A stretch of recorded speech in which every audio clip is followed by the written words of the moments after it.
할렐루야. 주님을 찬양합니다.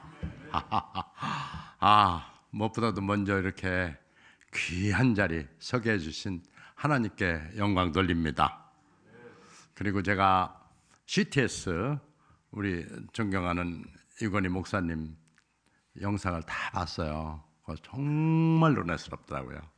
그리고 서초교회 다니는데 이건희 목사님이 우리가 벤치마킹 해야 되겠다 이런 생각을 또 한 번 했습니다. 오늘 제가 짧은 간증 통해서 정말 하나님께서 저를 이렇게 사용해 주시는 걸 정말 감사합니다. 은혜입니다. 저는 일어나면 아침에 눈 뜨자마자 감사합니다. 은혜입니다. 이렇게 말씀을 올리고 일과를 시작합니다. 신문, 텔레비전 절대로 오전에는 안 봅니다. 왜냐하면 그 신문에 나는 내용이라든지 이런 것들은 그다지 좋은 얘기가 많지 않아요.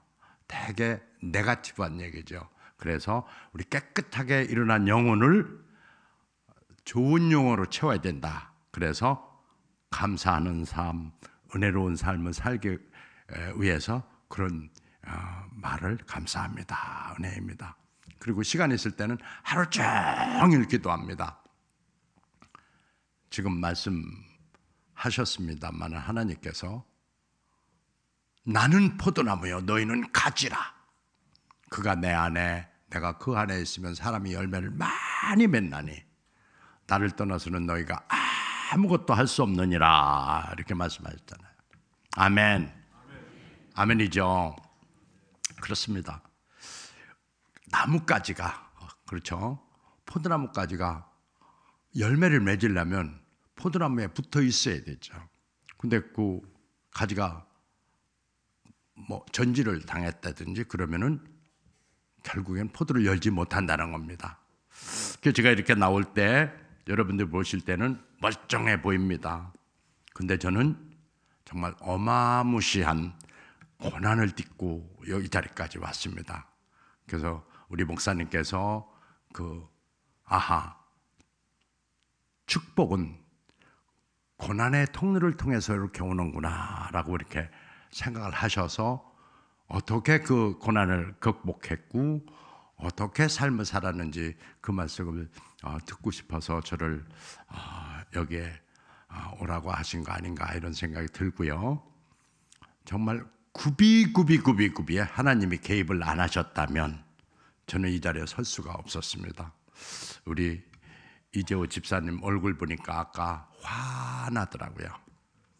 저 얼굴에는 정말 예수님 같은 모습이 있었어요. 그리고 굉장히 얼굴이 평안해 보였어요. 저게 어디서 나올까? 여기서 이렇게 보는데 그것은 정말 주님을 의지하면서 평생 나머지 인생을 전부 살겠다고 결심한 데서 온 겁니다. 어떠한 것도 중요치 않아요. 그 각오가 가장 중요합니다.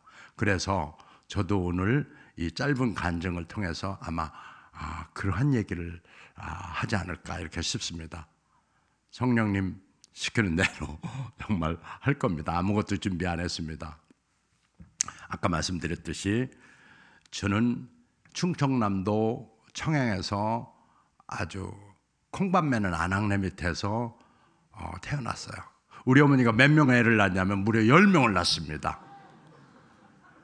나중에 영문과 가가지고 우리 어머니 별명을 휴먼 프로덕션 머신이라고 줬어요. 하도 애를 많이 낳아가지고. 그래서 저는 어려서 2명이 죽고 다섯째 살아있는 사람 5째로 태어났어요. 그러니까 시골에 돈도 없고 또 콩밥 팔아봐야 얼마 되지도 않고 그러니까 공부하는 사람은 지가 알아서 가고 못하는 사람은 안 가르치고 뭐 그렇게 했던 거예요. 근데 저는 초등학교 때 반장도 하고 또 고등학교 때 학생회장도 하고 하는 거 보니까 이놈은 군인으로 보내지면 출세할 것 같다. 그때 당시는 또 군사정권 시절이라서 군인들이 다 출세를 했던 시절이 있었어요. 근데 이제 군대로 갔는데 참 열심히 했어요. 장군 되겠다는 꿈을 가지고 정말 새벽부터 저녁 늦게까지 정말 인정받겠다고 애를 썼습니다. 그런데 불운하게도 잘못된 수류탄을 소대장인 제가 집어서 제대로 멀리 던지는 순간 이 수리탄이 폭발해 봤어요. 어떻게 느꼈습니까? 살아있는 게 기적이죠. 이 머리 위에서 터졌으니까 사실은 즉석에서 그 공중분해돼야 될 몸입니다. 그런데 이렇게 살아있잖아요. 그런데 그때 당시 살은 게 철모를 쓰고 있었고 그 밑에 파이바를 쓰고 있어서 그들이 막아준 거예요. 그리고 그날 그 즉석에서 손은 이만큼 우전박이 잘려다 나가버린 거죠. 수리탄을 만약 1초 늦게 올려서 여기서 터졌다 그러면 저는 목은 저쪽 가 있고 팔은 저쪽 가 있고 다리는 저쪽 가 있고 몸은 공중분해 됐을 거예요. 그런데 1초 상관에 저를 하나님께서 살리신 겁니다. 그래가지고 병원에 저는 이제 얼마가 지났는지는 모르겠어요. 뭐 죽은 줄 알았죠. 저는 제 자신이. 그런데 나중에 눈 떠보니까 살아있는 거예요. 첫 번째 느낀 거, 와우, 내가 살아있네. 이 생각이 딱 났어요. 두 번째 느낀 게 뭐냐면은, 아이고, 큰일 났다. 어떻게 먹고 살지? 이 생각이었어요. 세 번째, 아무리 생각해도 이거 살아있는 게 저주지 축복이 아니다. 이런 생각이 딱 들더라고요. 손이 없어요. 오른손잡이가. 그리고 온몸이 여기만 빼놓고요. 다 붕대로 간 게 있는 거예요. 전체가 다. 등어리는 완전 벌집이 돼버렸어. 그래가지고 이쪽은 붕대로 간 거 놓고 이쪽은 이렇게 닌겔 꽂아서 이렇게 있는데 여기만 빼놓고 다 감겨 있으니까 미라같이 생겼어요. 미라. 근데 아버지 얘기하면 나 눈물 나오는데 오늘은 눈물을 참 참아보려고 애를 쓰고 있어요. 아버지가 들어오시더라고요. 조소히 깨냈어요. 그러니까 아버지가 들어오시는데 막 아이고 이놈아 막 오열을 토하시는 거예요. 그러면서 막 반 쓰러져서 어쩔 줄 모르는 거예요. 그래가지고 아버지의 그 모습을 보면서 내가 아픈 게 아니고 아버지 푸는 그 아버지가 아픈 거예요. 그러니까 정말 힘들었어요. 그때 참 혀를 꽉 물고 아버지한테 안 울려고 그 정말 강한 모습을 보여줬죠. 그래가지고 아버지, 그 다음에 어머니는 그 다음에 들어오시는데 웃으면서 들어와요. 아버지가 교육시킨 거야. 울지 마, 뭐 이러가 보거든요. 그러니까 이제 어머니가 그렇게 들어오시는데 형제들은 아예 나타나지도 않아. 왜? 놀랄까봐 연락을 안 한 거예요. 그래가지고 한 일주일 지나고 2주일 지나고 이렇게 슬슬 한 명씩 오면서 교육받고 오는 거야. 절대 뭐 헛소리 하지 마. 가서 강한 모습 보여. 뭐 이렇게. 그런데 진짜 형제들보다도 더 보고 싶은 사람이 한 사람이 있었어요. 정말 보고 싶은 사람. 그런데 차마 연락을 못 하겠어요. 그 사람이 누구냐면 제가 1년 뒤에 중이 달면 결혼하겠다고 마음을 먹고 있었던 여자친구예요. 이 여자친구가 보고 싶은 거야. 근데 이 상태를 보니까 내가 여자친구 보고 싶어 할 그런 형편이 아닌 거야. 이 모습을 보면 어떨까? 이거 큰일 났다. 생이별 하겠다. 이렇게 생각이 된 거예요. 그러니까 그다음부터는 이제 연락도 못 하지요. 보고 싶긴 하지요. 그러니까 파편 맞아서 아픈 게 아니고 그다음부터는 가슴이 쓰라리기 시작하는 거야. 그러니까 우울하게 병원 생활이 이루어집니다. 그런데 에라 모르겠다. 어차피 헤어질 건데 한번 만나고 헤어지겠다 그러고 용기를 내서 이 사람한테 연락을 하는데 손이 없어졌다 소리는 안 했어요. 왜냐? 놀라서 안 올까 봐. 그래서 아무 소리 않고 그냥 왔는데 저 병원 문을 딱 열고 들어오는데 그때 하얗게 덮인 겨울이었어요. 아주 청양 칠갑산에 흐드러지게 핀 산도라지 컬러의 오버코트를 입고 딱 나타났는데 완전 천사, 훨씬 더 예쁜 천사가 나타난 거예요. 근데 이 사람이 날 못 찾아. 한 달 전만 해도 육군 소위 견장찬 건장한 모습에 그 사람이 없고 장기병실에 몇 명 입원되어 있는데 누가 누군지 헷갈리니까 저쪽 구석에 한 명이 가장 직급이 낮은 소위가 이렇게 온몸 다 붕대 감겨 있으니까 저라는 걸 알고 그 자리에서 망부석이 돼버려. 우두거니가 돼버렸어요. 한참 기다리다 장교들이 나가자 해가지고 전부 나갔어요. 둘이 얘기하게 나가자고. 근데 그렇게 보고 싶어 했고 그렇게 그리워했던 이 사람이 왔는데 아무 할 말이 없어. 그냥 바라만 보고 있는 거예요. 이 사람이 충격이 쳐서 계속 바라만 보고 있고, 그래서 제 몸 상태에서 어느 정도 적응했다고 생각했을 때 제가 정말 용기를 내서, 이게 확인돼야 살 것 같아서 정말 용기를 내서 주저주저 하다가 물어봐요. 아직도 날 사랑해? 라고 이렇게 물어봐요. 그런데 이 사람이 몸을 그때 움직이기 시작하고 머리를 앞으로 2번 끄덕끄덕 하는 거예요. 와우! 그 머리 2번 끄덕임이요, 아주 정직하게 말씀드려서 이 세상을 다 얻은 것보다 훨씬 기뻤어요. 그리고 그 이후에도 그렇게 이 정도로 기쁜 적은 없었어요. 이게 사랑의 힘이구나, 이런 생각을 했습니다.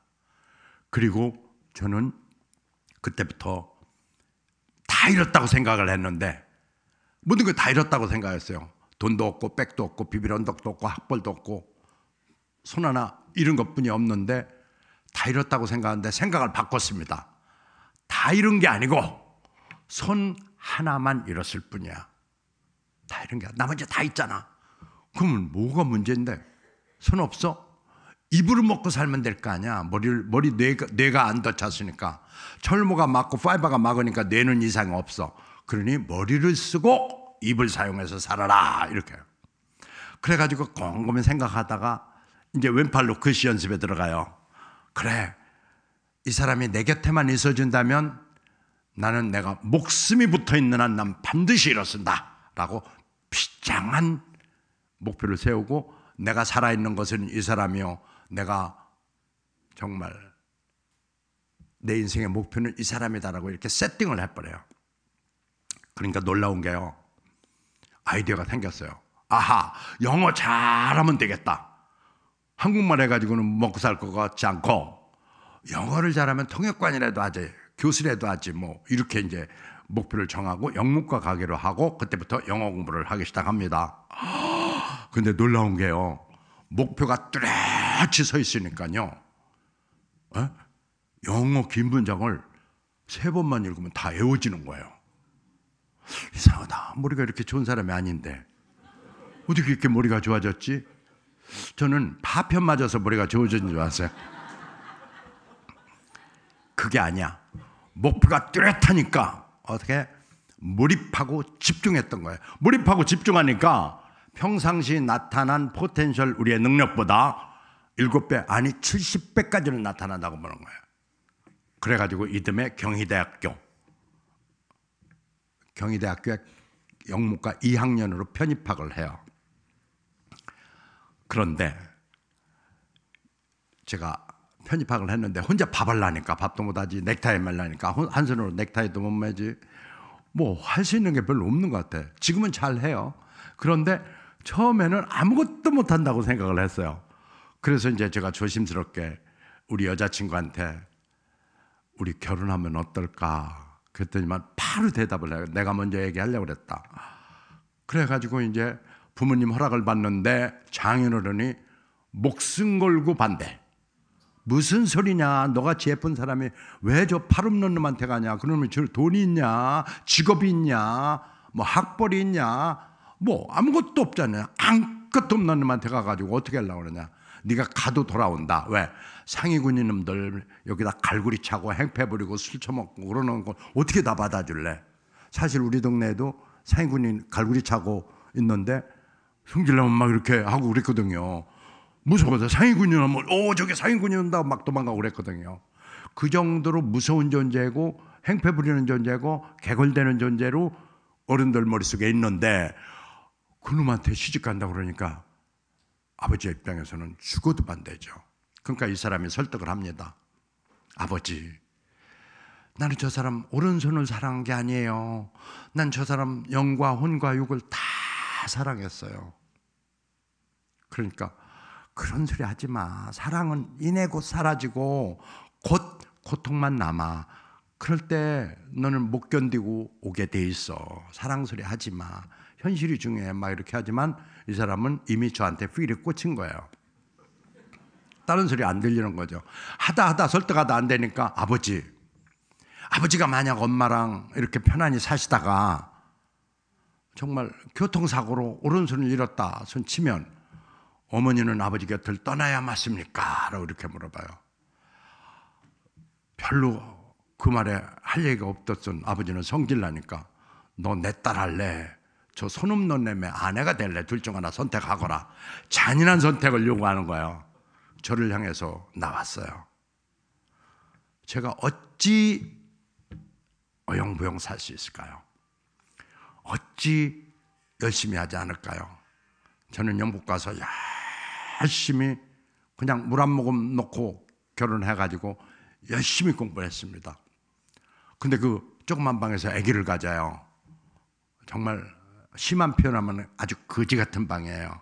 국가유공자 연금 50만 원에 2만 5천 원 나오는 50만 원에 2만 5천 원 넣고 단칸방 그 물이 새는 방에서 살림을 하는데 그 방에서도 아기를 갖는 거예요. 저는 한 번도 아기 어떻게 갖는지 배운 적이 없었어요. 산후조리하고 얼마 안 됐는데 애를 또 가진 거예요. 야, 이 기세를 보면 또 10명 낳겠다 싶더라고요. 그래서 빨리 못 나게 조치를 하고 이제 대학교 4학년 졸업하기 전에 2명의 아기가 생긴 거예요. 어깨에 무겁더라고요. 아내와 저 그리고 애들 2명을 부양해야 되는데 돈은 없고 학생 신분이고 그래서 이제 교수 이런 거는 안 되겠다 그래서 이제 취직을 하려고 그러는데 취직이 안 되는 거예요. 이상하다. 국가유공자 우대해 준다고 다 입사지원서에 써 있는데 왜 안 해주지? 아니야. 자녀들은 우대할지 모르지만 상위군인 너는 싫다 이가 오른손 없는 놈을. 그러니까 여기저기 다 떨어져요. 근데 안 되겠다. 머리를 좀 더 써보자. 진짜 내가 손 없다는 소리를 뭐 하려고 하는가 한 번도 본 적이 없는 사람들한테 왜 손 얘기를 해가지고 떨어지냐 그래서 세상을 속이자. 제가 이렇게 나올 때도 대부분 몰라요. 면접 볼 때도 얘기 안 하면 모르는데 굳이 손 얘기를 해서 왜 떨어지냐. 뭐 정확히 하면 세상을 속일 것도 없어. 물어보지 않아도 대답하지 않았을 뿐이야. 그렇잖아요. 그래서 그 전략으로 이제 애경에 면접 보러 갈 때 그냥 가요. 떠벅떠벅하고 무릎에 2손 딱 올려놓으니까 아무도 몰라. 이 손이 얼마나 정교하냐면 지문까지 다 그려져 있어. 심줄까지 다 그려서 이렇게 보기만 하면 무릎에 올려놓으면 아무도 몰라. 잘 면접 진행되다가 학생 맞습니까? 그래서 예, 학생 맞습니다. 내년 2월 졸업입니다. 금년 11월 말경에. 그래요? 근데 여기 보니까 애가 2명이나 있네요. 다 준비해 가는데 애에 대해서 면접 준비를 안 해간 애에 대해서. 근데 꾸며달라니까 생각이 아무것도 안 나는 거예요. 진실 외에는 생각이 안 나는 거. 거짓말도 연습이 돼야 나가죠. 그래가지고 할 수 없이 또 오른손 얘기를 하니까 예? 그게 의수예요? 그러더만은 7명이 면접관이 손만 쫙 쳐다보는 거예요. 어떤 사람은 갸우뚱갸우뚱하면서 까딱하면 속을 뻔했네 뭐 이러고 어떤 사람은 와우 저 손 똑같이 생겼다 뭐 이렇게 표정은 다른데 면접은 중단이야. 지금이야 웃으면서 얘기하지만 그때 당시 그 어린아이는 어떻게 했어요? 정말 이 사회의 오만과 편견 속에서 내가 살아남을 수 있을까? 처음으로 저한테 묻습니다. 너 왜 사냐? 그리고 어떻게 살 건데? 무엇을 하면서 살 건데? 제가 저한테 물어보는데 대답을 못해. 지금 구로역 여기서 얼마 안 걸려요? 구로역 거기에 애경백화점 그 자리였는데 그 경희대 가려면 회계역까지 가려면 1시간 걸렸는데 내가 갈 수 있을까 싶은 생각이 들었는데 그때 전철이 쫙 들어와. 와우 됐다. 저 전철이 가까이 오면 확 뛰어내려보기로 했어. 이 생각을 하는 거예요. 근데 그 생각하자마자 뒤통수를 빵 치면서 이놈! 이 무기력한 놈! 이 무능한 놈! 이 무책임한 놈 같은 이라고. 네 천사 같은 아내는 어떡하고? 그 다음에 네 사랑하는 애기들은 어떡하고 이놈아? 너 세상 시키는 대로 가라면 가고 오라면 오고 그러지 마. 이놈아 마태복음 7장 7절 구하라 그러면 주실 것이요, 찾아라 그러면 찾아낼 것이요, 문을 두드려라 그리하면 너에게 열릴 것이니. 이 생각이 나면서 저는 뒤돌아서 다시 가서 면접을 보기로 합니다. 경비가 막고 뭐 비서실에 막는데 꼭 드리는 말씀이 있다고 들어가요. 그래서 제가 딱 이런 얘기를 합니다. 누구나 다 두 손이 있습니다. 나도 얼마 전까지 두 손이 있었습니다. 그런데 다 한 손으로 긋습니다. 누가 두 손으로 긋습니까? 양손으로 긋을 사람이 어디 있어요? 그러면 여러분하고 나하고 뭐가 다릅니까? 저도 한 손, 여러분도 한 손. 그리고 일을 머리로 하지 손으로 일합니까? 그러면 여기 앉아 계신 면접관 여러분이 나보다 머리가 좋습니까? 그 증거는 어디 있나요? 제가 볼 때는 일은 손으로 하는 것도 머리로 하는 것도 아니라고 봅니다. 책임감과 사명감, 열정으로 하죠. 근데 저는 책임감도 강하고 열정도 있고 또 사명감도 있습니다. 그리고 저는 장교 출신입니다. 그렇기에 병사들도 다뤄봤고 윗분들도 모셔본 탁월한 리더십의 소유자입니다. 도대체 문제가 뭔지 모르겠습니다. 그러면 여러분들은 왜 입사지원서에 가점이니 우대니 국가용자 이렇게 합니까? 근데 국가용자라는 사실을 확인한 즉시 면접을 중단시켜서 저를 퇴장 통보했습니다. 이거 불공평한 거 아닌가요? 막 몰아붙였어. 내가 깡패 노릇하다 오른손 다쳤습니까? 내가 교통사고로 오른손 잘렸어요. 나는 나라와 민족 쾌를 위해서 기꺼이 내 손을 희생한 사람입니다. 뭐가 문제입니까? 아무 소리 않고 쳐다보고 있다가 미안한지 고개를 살짝 숙여서 요때구나. 그래서 동정에도 호소해야 되겠어. 아무래도 여러분은 자식 군대 안 갑니까? 우리 어머니 아버지가 이렇게 되고 나올 줄 몰랐던 여러분 자식 군대 가서 바로 이 자리에 섰다면 퇴장 통보할 수 있을까요? 아니 내 자식한테는 그러지 못하지라고 말씀하신다면 여러분은 지극히 불공평합니다. 뭐 누가 말을 걸어야 뭘 말을 하지. 계속 나 혼자 얘기할 수도 없고 그만두자 그러고 이제 자 오늘 술 안 피워서 죄송합니다. 한마디만 마지막으로 드릴게요. 저같이 아파하는 사람, 힘들어하는 사람 이런 사람들 오면 그 아파하는 부위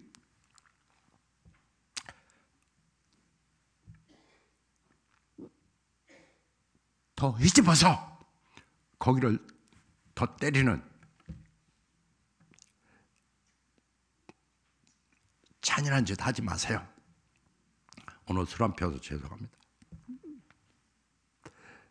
그리고 나가.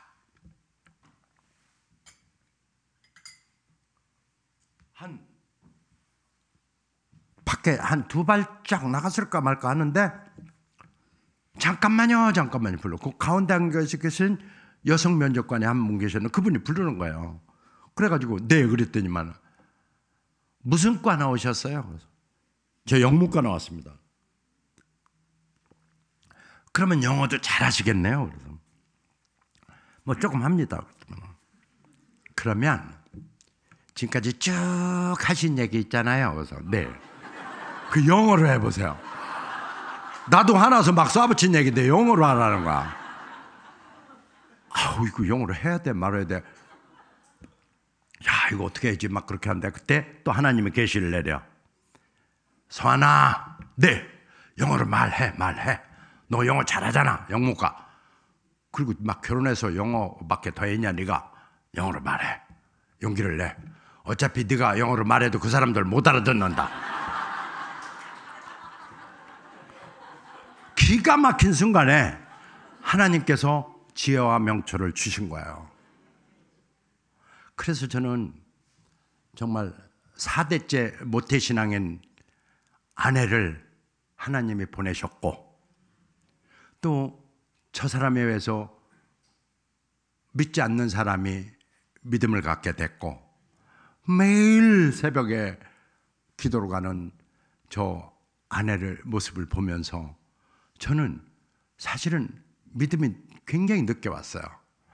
교회는 이 사람 행복하게 해줘야 되니까 매주 갔어요. 주일 성수는 아주 엄청 잘했어요.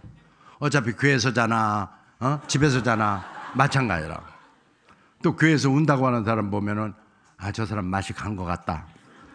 그리고 또 교회에서 막 우는 사람 보면 죄를 많이 졌나 봐. 뭐 이렇게 해서 교회는 다녔는데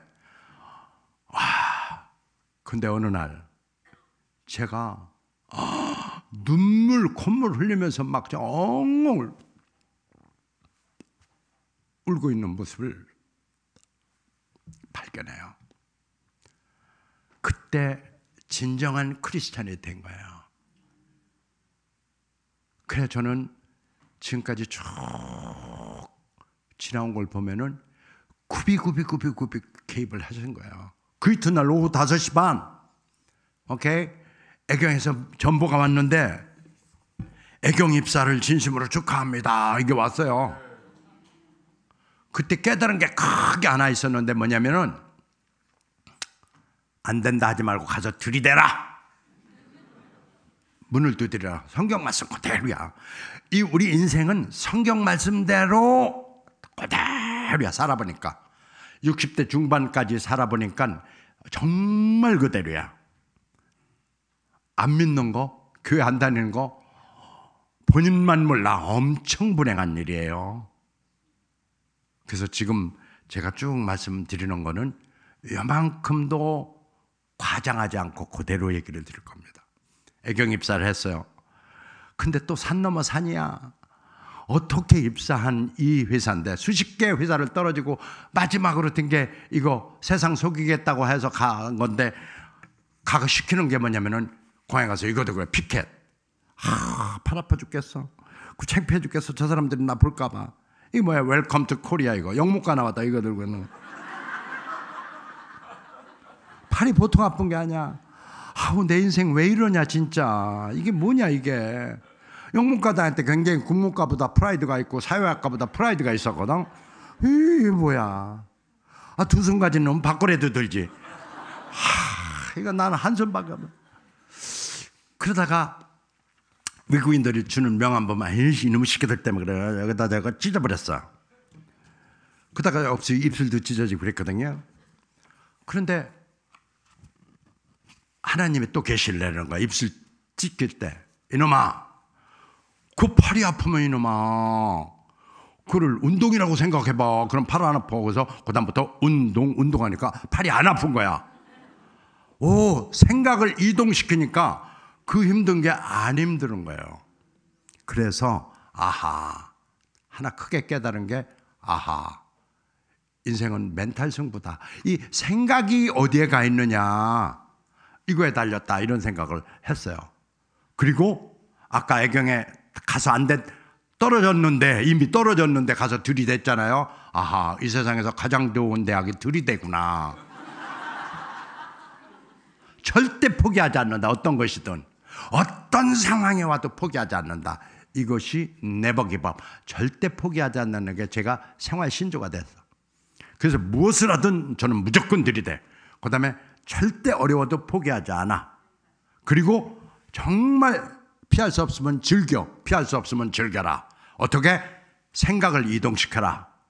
그런데 생각을 이동시키니까 거기서 주는 명함을 보는데 에브리바디 다 마케팅이야. 마케팅 디렉터, 마케팅 매니저, 인터내셔널 마케팅, 리저널 마케팅, 마케팅 디파트먼트.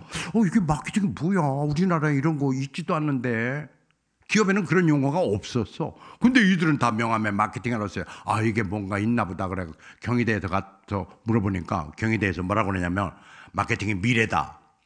근데 왜 우리나라는 미래가 없나요? 그러니까 마케팅 후진국이니라. 80년대 초 우리나라는 마케팅 후진국이래. 요 말 한마디가 제 인생의 터닝 포인트가 됐어. 그래서 이제 저는 돈 벌어야 되거든요. 우리 애가 있고 그래갖고요. 그렇다면은 밤에 와. 밤에도 학교를 다녀? 그러니까 퇴근하고 와. 알겠습니다. 근데 저는 돈이 없는데 경희대 동문은 돈 안 깎아주나요? 그랬더만은 경희대 동문이면 50% 깎아준다. 오마이갓. 그래갖고 이제 전철 타고 이제 오는데 내가 4년 대학을 나올 때, 4년제 대학을 나올 때 다 나라에서 대줬는데 혹시 대학원도 대줄지 모른다 그래서 방향 틀어갖고 국가보훈처로 갔더니만 본인이 대상자냐고 물어서 그렇다니까 100% 다 대준다는 거야. 역시 구하라, 찾아라, 에스크야. 에스크, 시크, 나크, 두드려라. 맞아. 성경 말씀대로야.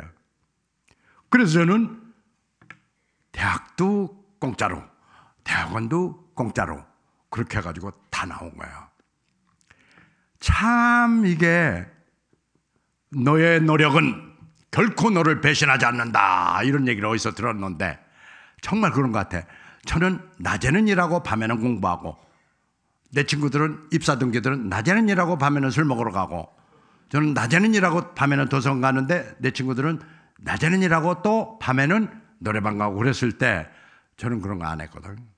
그 2.5년 만에 대학원 졸업하고 다시 딱 회사에서 열심히 일하는데 드디어 우리 회사가 영국 회사와 미국 회사 두 개로 나눠져.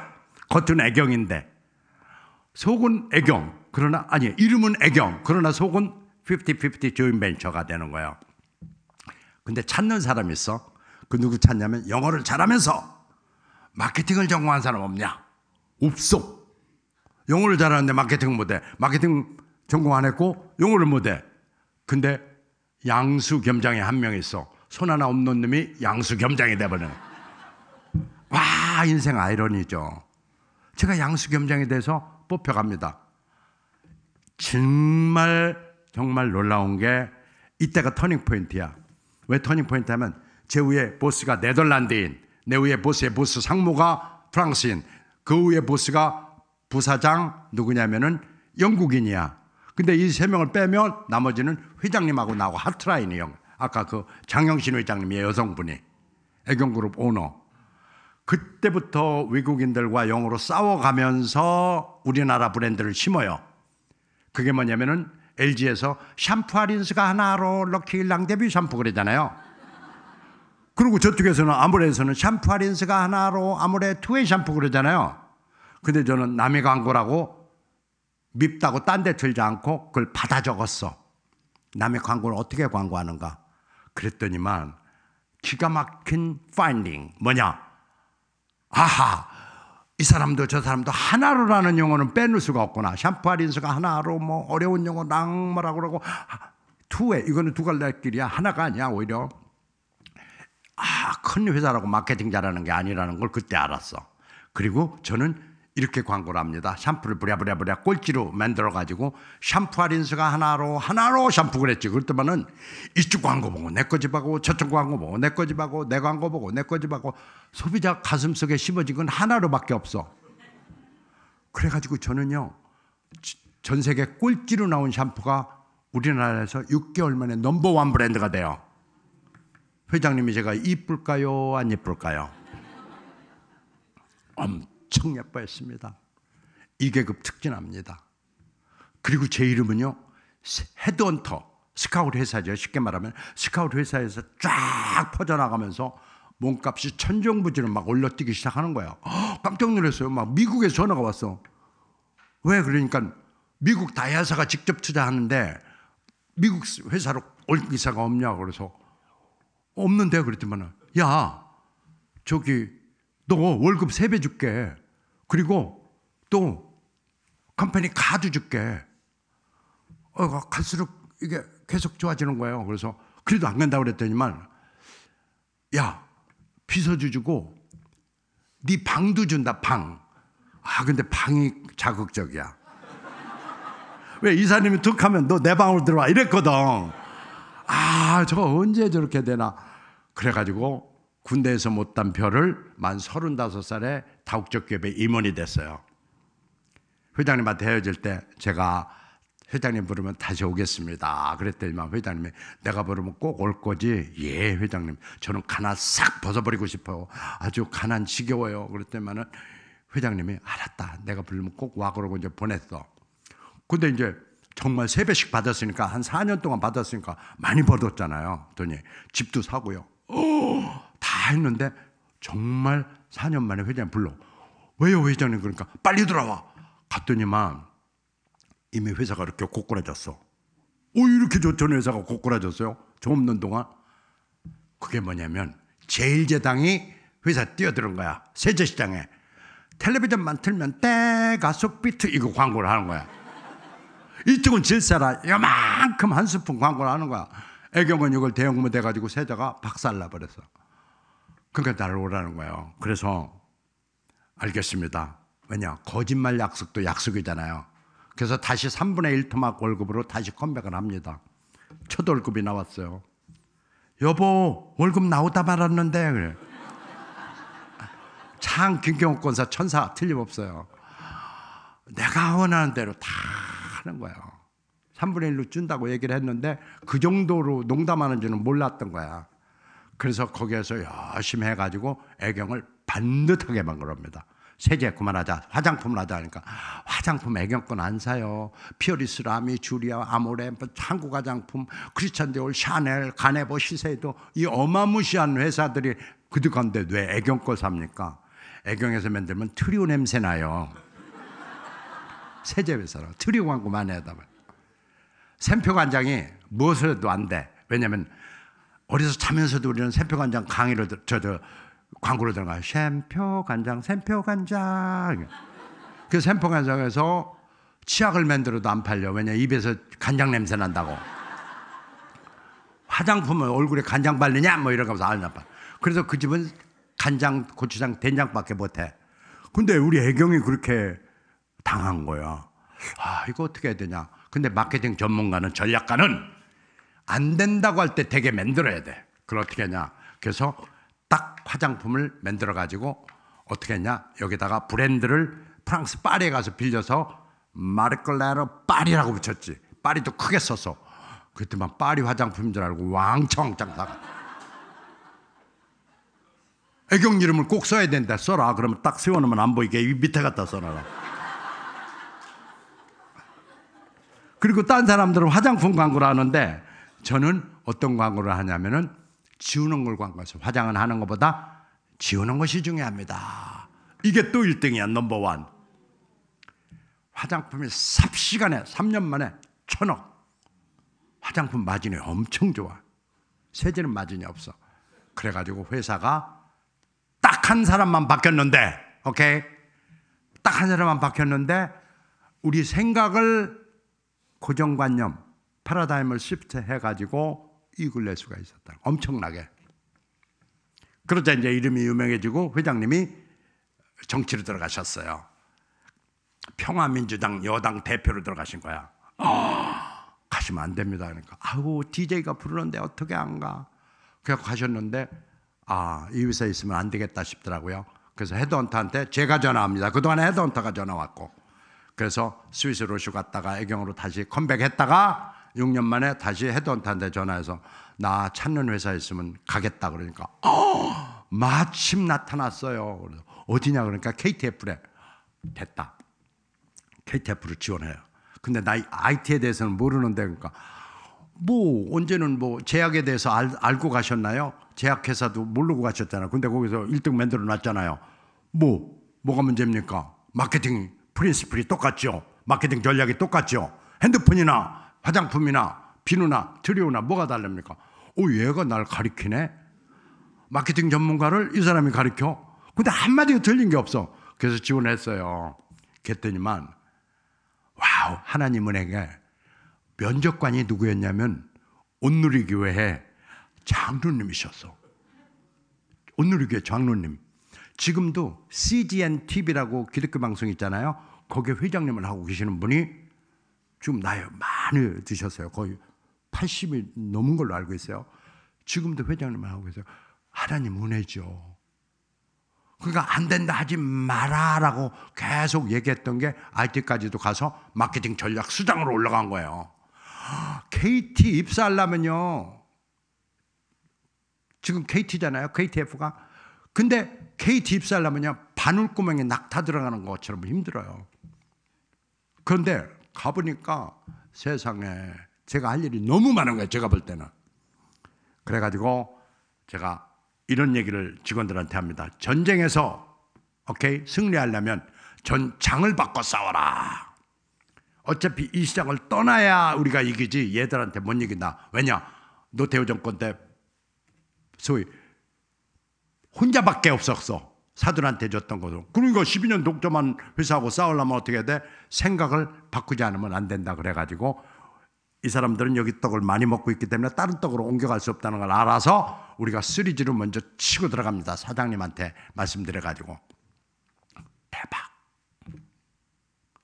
SK는 갈 생각이 없어. 내 떡 이거 뭐 맛있는데 왜 다른 떡으로 맛있을지 없을지 모르는데 어떻게 가? LG텔레콤 그때 당시에 돈 없어서 못 가. 그러면 임자도 없는 이 KT 어차피 500억도 내나 1000억도 내나 마찬가지인 거 그걸 가자 그래갖고 거기에서 드디어 3G를 가지고 쇼급하게 쇼는 쇼 이걸로 1등. 우리는 안 된다고 말하는 거는 안 돼.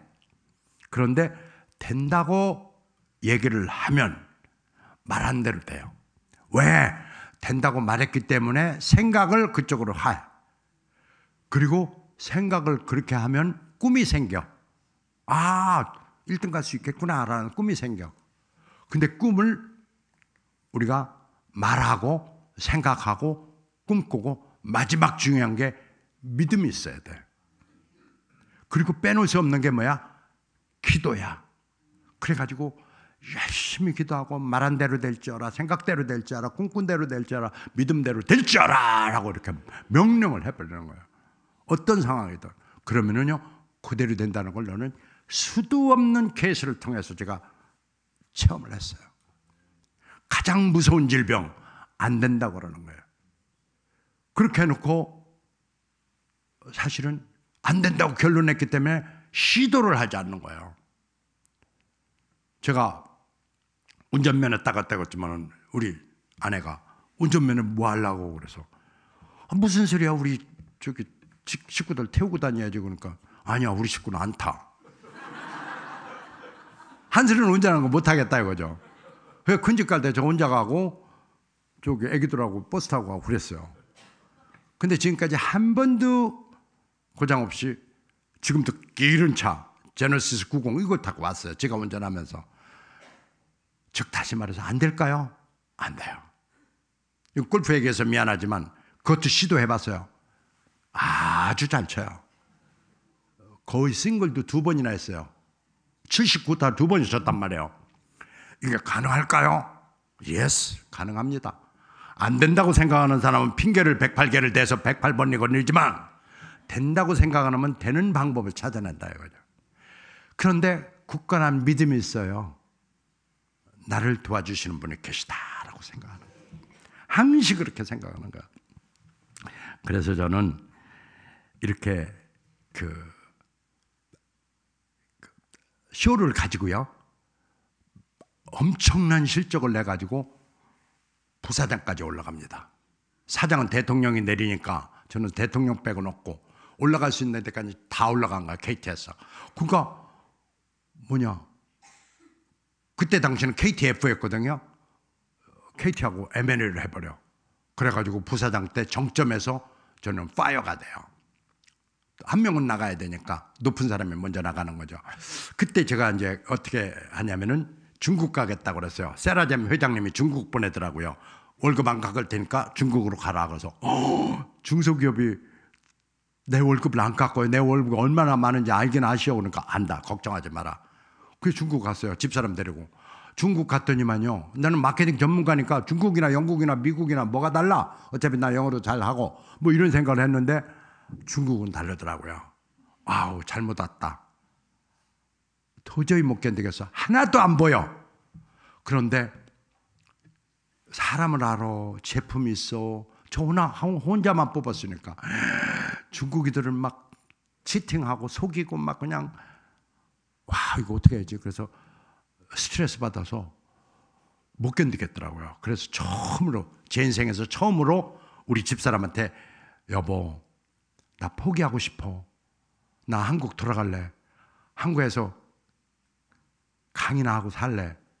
강의가 많이 왔거든요. 강의 세도가 많았어요. 아침마당에 2번이나 생방송으로 60분씩 나갔어요. 그리고 강연백도시의 첫 해 출연자예요.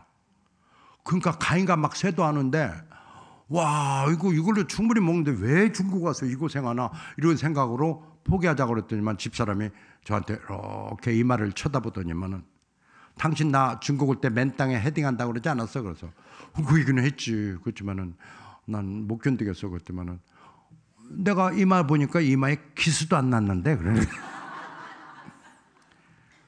저는 경영학 박사예요. 근데 이 사람은 경영에 대해서 알지도 못하는데 저한테 하는 소리가 하나님 음성으로 들려요. 그러면 이 사람도 스트레스를 조금 받는지 어쩐지 중국인 한인교회 가려면은 저쪽 산 밑에 구석쟁이 가서 조그맣게 있는데 거기를 새벽 예배 가서 기도하겠다는 거야. 이러다가 아내 중국에서 일찍 모른다. 새벽 4시 반에 일어나서 안 되겠다. 내가 따라 나가야 되겠다. 따라 나갔는데 그때 목사님 설교 말씀이 요한복음 15장 5절이에요. 그 설교 말씀을 듣고 한 번도 울은 적이 없는 저는 막 엉엉 웁니다. 아주 창피해 죽겠어. 근데 울음이 그치질 않는 거예요. 그 이튿날 새벽 갔더니만 바람아 멈추거라 파도야 잠잠하거라 또 이 설교를 하시는데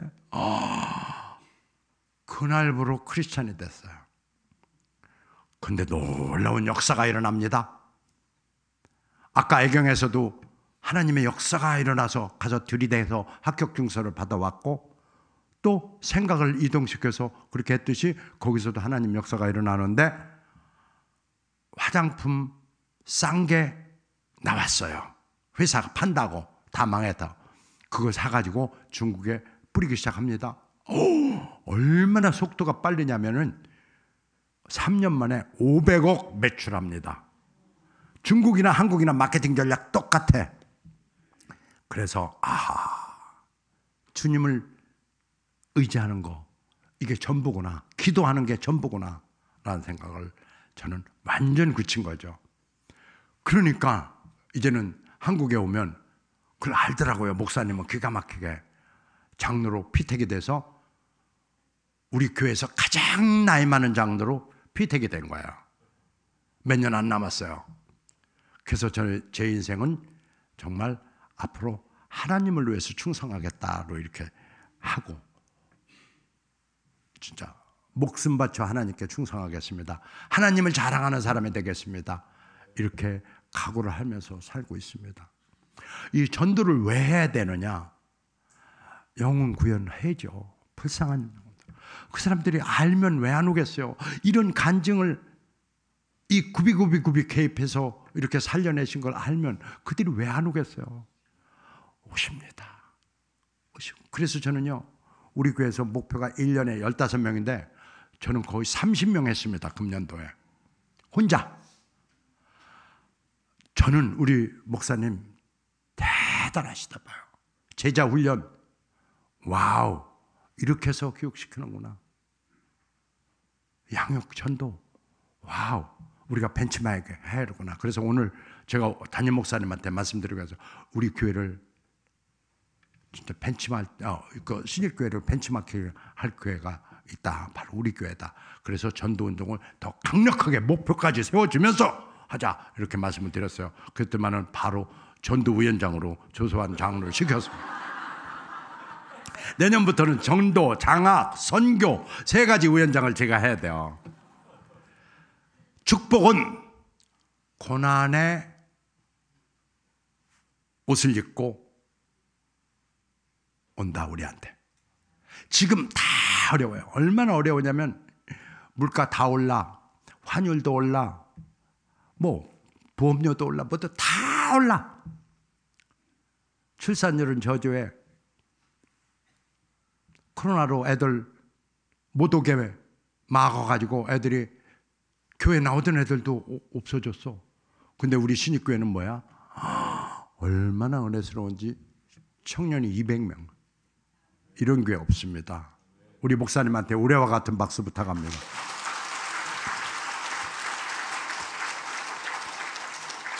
여러분 지금 힘드십니까? 저도 힘들었어요. 가방은 들었는데 우산 들을 손이 없어 비가 오는데. 그래가지고 천마 밑에 앉아가지고 쫄쫄 배부르면서 책을 다 읽어. 차를 타는데 가방은 들었는데 동전 낼 손이 없어. 그러니까 이걸 놓고 동전을 내서 따가라 하면은 차는 출발해버려. 가방은 가방대로 미끄러지고 저는 저기대로 팍 찌고 여기 뚱뚱 붓고. 그때 저는 그런 생각을 했어요. 아하, 눈 안 멀은 게 다행이다. 여기만 조금 부으면 가라앉겠지 뭐. 모든 걸 다 긍정적으로. 네거티브한 말은 저한테도 한마디 하지 않아요. 그게 다 말한 대로 될 줄 알아. 생각한 대로 될 줄 알아. 그리고 꿈꾼 대로 될 줄 알아. 그리고 뭐야? 믿음대로 될 줄 알아. 저는 하나님의 백을 가진 사람이라고 생각을 굳혀버렸어요. 그러니까 뭐든지 하나님이 지켜주신다고 해서 아무리 빡치기를 해도 붓기만 하지 뭐 눈으로 뭐가 들어가다 이런 거 없어. 그래서 저는 아주 지금 60대 중반이 넘었지만 제 얼굴에 주름도 안 생기고 머리도 안 쉬고 이럽니다. 주름 안 생겼잖아요. 머리도 안 쉬고요. 왜냐하면 저는 그 몸은 늙을지 모르지만 마음은 아주 45세 이하입니다. 진짜로. 그리고 요즘 피부가 더 좋아졌어요. 9번강 다이어트를 통해서. 제가 엊그제 그 채복이 본죽 대표님을 만났어요. 얘기 들어보니까요, 완전 인생 죽수더라고요. 그러다가 죽을 만들어가지고 지금 2,000개의 인생 죽수다가 죽을 만들어가지고 2,000개의 가맹점이 있어요.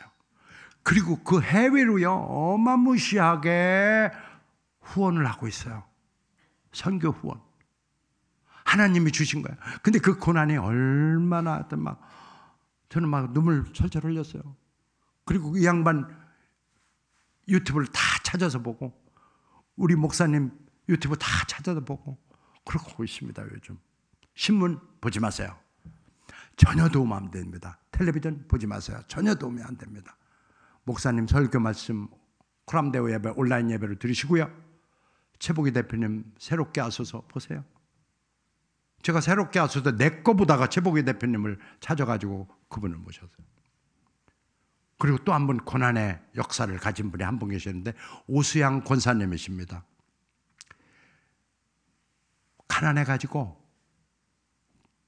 신발 공장에 가서 풀칠하다가 크리스찬 어머니가 계속 같이, 어머니도 풀칠하고 자기도 풀칠하는데 어머니가 찬송가 불러주고 절망 속에서 희망을 노래하신 거예요. 너는 크게 될 사람이야. 말로 계속 선포하신 거예요. 그러니까 이 말이 중요해. 그러니까 생각이 그렇게 가. 그 다음에 어떻게 돼? 그게 꿈이 되는 거예요. 나 크게 될 사람이래. 크게 될 사람이라. 진짜 크게 됐어요. 그래서 제가 하도 신비스러워서 제가 아시아 태평양 마케팅 포럼 회장을 하는데 그걸 불렀어요. 어마하게 은혜스러워. 안 되겠다. 이분은 조소한 마케팅 사관학교. 대한민국에서 유일한 마케팅 사관학교가 조소한 마케팅 사관학교예요. 코로나 시기에도 마스크 쓰고 저기서 밥 먹고 여기서 먹고 서울대는 모집을 안 하는데 저는 100% 모집했습니다. 왜? 믿음이 있으니까. 차고 넘쳤어요. 오히려 위기가 저한테는 기회예요. 왜 차고 넘치느냐? 서울대 모집 안 하니까 이쪽으로 다 온 거예요. 그러니까 이게 위기라고 말하지 말아라. 은혜라고 말해라.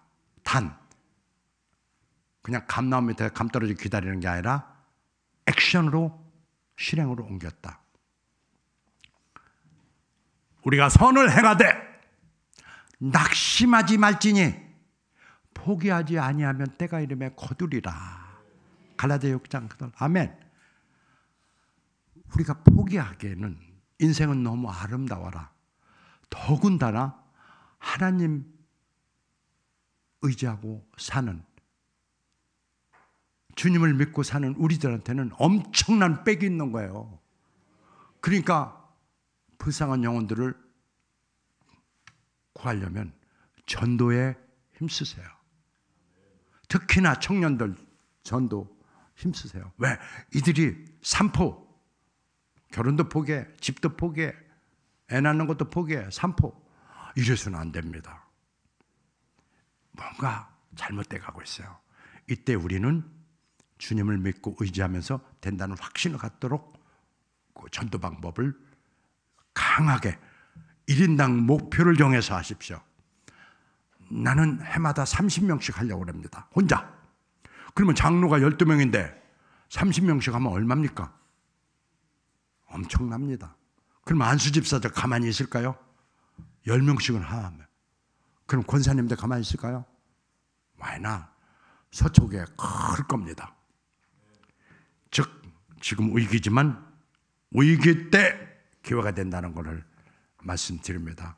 저는 가만 놔두면요 한 3시간 그냥 얘기해요. 근데 아까 목사님이 귀속말로 40분만 하세요. 참말로 아쉬워요. 목사님 다음에 불러주면 나머지 얘기 또 할게요.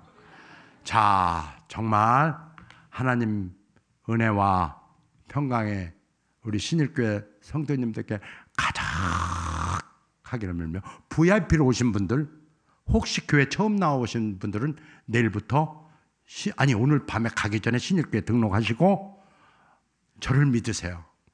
어마무시한 정말 신묘막측한 그러한 은혜가 풍성해집니다. 30배, 60배, 100배로 기업은 성장할 것입니다. 자, 여러분 감사합니다.